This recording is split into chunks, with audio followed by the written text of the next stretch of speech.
जी, क्या शुभ नाम है आपका?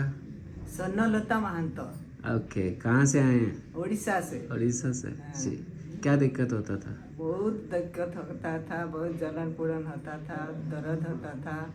अभी हम काफ़ी वाला गए, अच्छा लगता है मेरे को, खाना पीना सब अच्छा, और अब कुछ तकलीफ नहीं है। पहले जब आप आए थे बहुत कमज़ोर दिख रहे थे, हाँ मुझे हाँ याद है। सब हाँ खाना खुना छोड़ चुके थे? हाँ हाँ, हम तो सोचा जाएंगे मर जाएंगे, अच्छा, ऐसे सोचा था। ये प्लानिंग कर ली थी आपने? हाँ तो देखो, हाँ बच्चों ने बचा लिया आपको। हाँ हाँ हाँ। बताइए आप, क्या था इनकी प्रॉब्लम? प्रॉब्लम ये थी कि मम्मी को पहले ये हम लोग को फिस्टूला करके पता नहीं था ये चीज़ क्या है। ये गांठ जैसा कुछ बना हुआ था। तो हम लोग जिस एरिया से बिलोंग करते हैं वो थोड़ा सा छोटा शहर है वहाँ पे, तो डॉक्टर्स भी इतने आसानी से मिलते नहीं हैं। तो हम जिनसे दिखाए तो उन्होंने बोला कि ऑपरेट कर देते हैं। हमने इसकी ऑपरेट करा दी। तो उन्होंने कहा कि फ्री हो गए, तो हम भी फ्री हो गए। अब ये कुछ सालों बाद मम्मी को तकलीफ़ होना चालू हुआ, लेकिन वो मम्मी बता नहीं पा रही थी कि हो क्या रहा है, क्या वो किसी को एक्सप्रेस नहीं कर पा रही थी, क्योंकि हम लोग 3 भाई हैं और बड़ी वाले जो है भाभी हैं।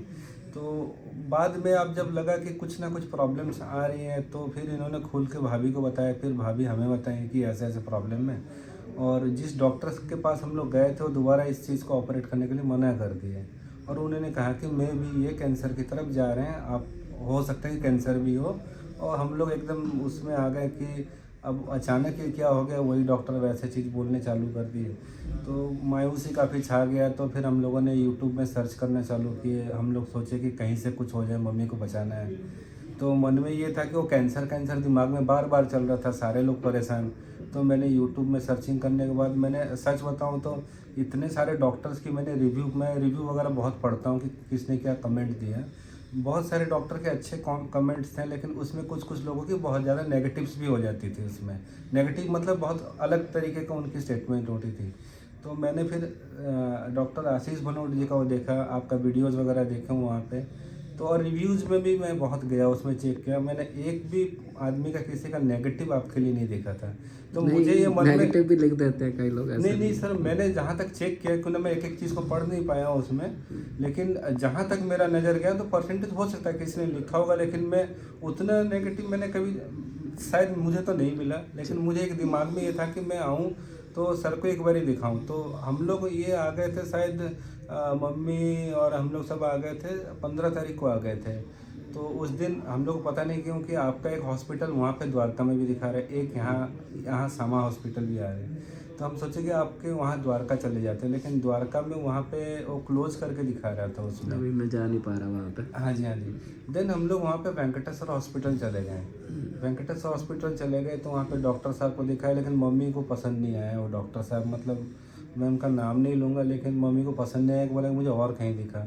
तो मैंने आपकी वीडियो दिखाई मम्मी को, तो मम्मी काफ़ी, आपको देख के लगा कि आपका स्वभाव कुछ ऐसा था कि पेशेंट के साथ काफ़ी मतलब बहुत मतलब एक मतलब होता है ना, जैसे कि बहुत तरीके से आप पूछते हैं कि पेशेंट भी अपनी बात बता पा रहे हैं वहाँ पे।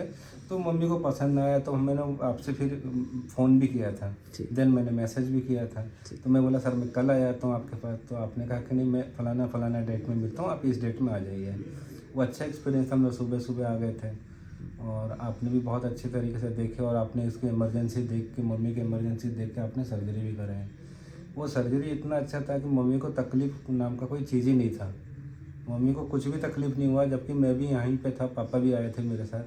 तो मम्मी आराम से खुशी से चली गई, जबकि मुझे लगा कि सर्जरी काफ़ी बड़ा सर्जरी था, और उसमें चीज़ें ऐसा लगी कि बहुत इजीली हो गया। हमें लगा कि ये तो कुछ भी नहीं था।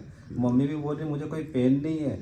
हम घर गए, फिर यहाँ पे कुछ दिन रुके, फिर घर गए, फिर वहाँ पता चला कि कुछ भी नहीं है। मम्मी खुशी खुशी हो गई। फिर हमें बताया गया था 1 महीने बाद आना है, कुछ दोबारा कुछ इसमें और कुछ हो तो हम देखते हैं। दोबारा जब आए तो मम्मी को शायद एक जगह कहीं प्रॉब्लम थी, तो आपने फिर से उसको सॉर्ट आउट किए। वो प्रॉब्लम भी मम्मी को शुरुआत में पता नहीं, मुझे लगा कि जो मेडिसिन आप दे रहे थे वो मम्मी को कहीं थोड़ा गैस की प्रॉब्लम कर रही थी, इस वजह से मम्मी को जब भी वो मेडिसिन खाती थी तो उनको कुछ प्रॉब्लम आता। तो हमने तुरंत ही आपके जो असिस्टेंट जो स्टाफ हैं उनसे बात की है।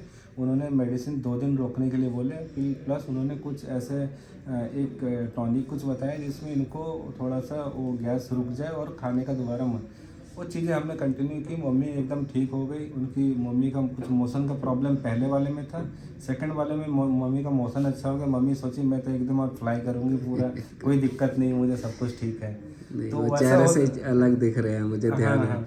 जब मैं भी पहले आए वो- थे ना, जैसे बहुत मायूस थे, और मुझे जो आप कह रहे हैं सही में कि मैंने छोड़ ही दिया था जीने का। हाँ बिल्कुल है। मम्मी ये सोच के रखी थी कि अब मुझे जाना है। अब मतलब पूजा पाठ में बहुत इनका विश्वास है और पूजा पाठ करती रहती हैं। इनको जितना भी मना करो अभी सबको ज़रूरत है आपकी, आपका आशीर्वाद चाहिए। तो मम्मी अब थोड़ा सा वो जो प्रॉब्लम था, मम्मी तकलीफ से निकल चुकी है। वो अब भूल भी गई हैं कि उनको कुछ तकलीफ था भी ऐसे।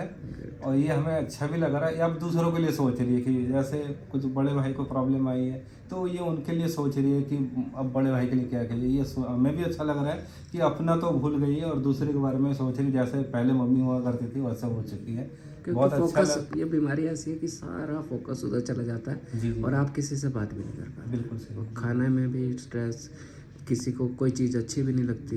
मैंने फैमिलीज़ में देखा है, हस्बैंड को है तो वाइफ से झगड़ना शुरू हो जाता है, वाइफ को है तो हस्बैंड के साथ बहुत लड़ाई शुरू हो जाती है, क्योंकि इरिटेटेड हो जाता है। इरिटेटेड सर, और इसमें तकलीफ इतने ज़्यादा है कि हम किसी के फंक्शन में नहीं जा पाएंगे।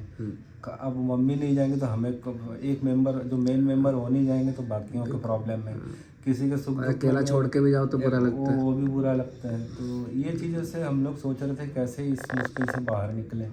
तो अच्छा कि सर आपका बहुत बहुत धन्यवाद। हमें चलो आपका सर ये शुक्रिया है कि आप किसी माध्यम से लोगों के पास ये चीज़ बता रहे हैं और लोग इसके ऊपर जागृत हो रहे हैं, जिन लोगों को बिल्कुल नॉलेज ही नहीं है इसके ऊपर। और मुझे पता है, लोग इंजेक्शन लगवा के और ख़राब करके आ जाते हैं। जी जी जी जी। मुझे कई लोगों ने एडवाइस ये की है कि आप कुछ क्या क्या सूत्र नाम से ऐसे है, ये लोग गांठ मार लेते हैं फिर वो निकाल लेते हैं, कुछ करते हैं, लेकिन वो रिस्की लगा। फिर मुझे वहाँ पे जो कमेंट्स देखा हूँ या वहाँ पे जो मैं उनका ऑफिस वगैरह देखा हूँ ना, वो मुझे कहीं तरीके से लगा कि ये लोग ऐसे कि लोकली कुछ कर रहे हैं, लेकिन इसका रिजल्ट क्या होगा शायद उनको भी नहीं पता। हो सकता है वो अच्छा, किसी का अच्छा हो जा रहा है तो ठीक है, वो उसके लिए वो अच्छा है, लेकिन जो नेगेटिव रिव्यूज़ हैं उसमें ज़्यादातर कि उनका और ज़्यादा खराबी में चला गया वो। हाँ, आमतौर पे थोड़ा नॉन साइंटिफिक और थोड़ा सा कई बार क्या हो जाता है, अनहाइजीनिक के कारण प्रॉब्लम बढ़ जाती है। जी जी जी। तो ये मुझे अच्छा लगा। हॉस्पिटल बहुत अच्छा है, साफ़ सुथरा है, बहुत कोऑपरेटिव है, सारे स्टाफ अच्छे हैं। हम लोग को कोई तकलीफ़ नहीं लगा। हम लोग ऐसे नहीं लगा कि हम बाहर से आए कहीं दूसरे जगह पहुंच गए। सब कुछ यहाँ पे फ्रेंडली थे और आपका काफ़ी शुक्रिया। तो हम लोग को इस चीज़ से अपने मतलब मुक्ति दिलाई इस चीज़ से। इस अगर आपका कोई आपसे बात करना चाहता हो, आप नंबर शेयर कर पाएंगे? बिल्कुल कर सकता है। प्लीज़ बता दीजिए। मेरा नंबर है 9818928942। मेरा नाम सुशील कुमार है। ठीक है Sushil ji, thank you. Thank you sir.